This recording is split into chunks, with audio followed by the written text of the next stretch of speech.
సంబరాల ప్రోగ్రాంలో ఉన్నాము. అది నిర్వహించినటువంటి శ్రీనివాసరావు సార్తో మనం ఉన్నాము. ఇప్పుడు ప్రస్తుతానికి సార్ మాటలు తెలుసుకుందాం. గల్ఫ్ కార్మికులకు సంబంధించి ఇక్కడ బతుకమ్మ ప్రోగ్రామ్ని చేయడం జరుగుతుందని సార్ మాటలు విందాం. సార్ నమస్తే సార్. 2 దశాబ్దాలుగా గల్ఫ్ కార్మికులు అనేక గోసలు పడుతుండ్రు.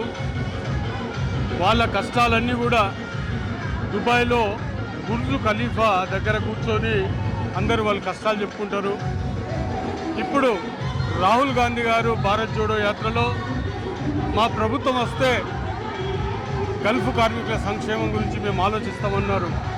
ఆ మాట ప్రకారం ప్రభుత్వం వచ్చిన తర్వాత గౌరవ శ్రీధర్ బాబు గారు ఇప్పుడు మంత్రిగా ఉన్నారు.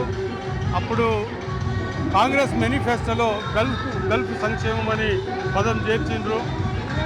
రేవంత్ రెడ్డి గారు ఆ మాట ప్రకారం గల్ఫ్ కార్మికులను కడుపులో పెట్టుకొని చూసుకుంటున్నారు. కాబట్టి ఈరోజు ఉత్తర తెలంగాణలో ఉన్నటువంటి గల్ఫ్ కార్మికుల కుటుంబ సభ్యులు ఈ ప్రభుత్వానికి, కాంగ్రెస్ ప్రభుత్వానికి, ఇందిరమ్మ ప్రభుత్వానికి, రేవంత్ రెడ్డి ప్రభుత్వానికి మరియు కాంగ్రెస్ పార్టీకి వారు కృతజ్ఞతలు తెలియజేయడానికి ఇక్కడికి వచ్చి బతుకమ్మ సంబరాలు చేసుకుంటున్నారు. బతుకమ్మను ఇక్కడ పూజలు చేసి మీరు ఇప్పుడు చూశారు. మహేష్ కుమార్ గౌడ్ గారు, పొన్నం ప్రభాకర్ గౌడ్ గారు మంత్రివర్యులు వాళ్ళు వచ్చి ఇక్కడ అత్యంత అద్భుతంగా మహిళా కాంగ్రెస్ నాయకులు కావచ్చు, తర్వాత గల్ఫ్ కుటుంబాల నుండి వచ్చినటువంటి సోదరిమణులే కావచ్చు, ఇక్కడికి వచ్చి ఇప్పటిదాకా అత్యంత సుందరమైన వైభవంగా బతుకమ్మ సంబరాలు చేసుకున్నారు.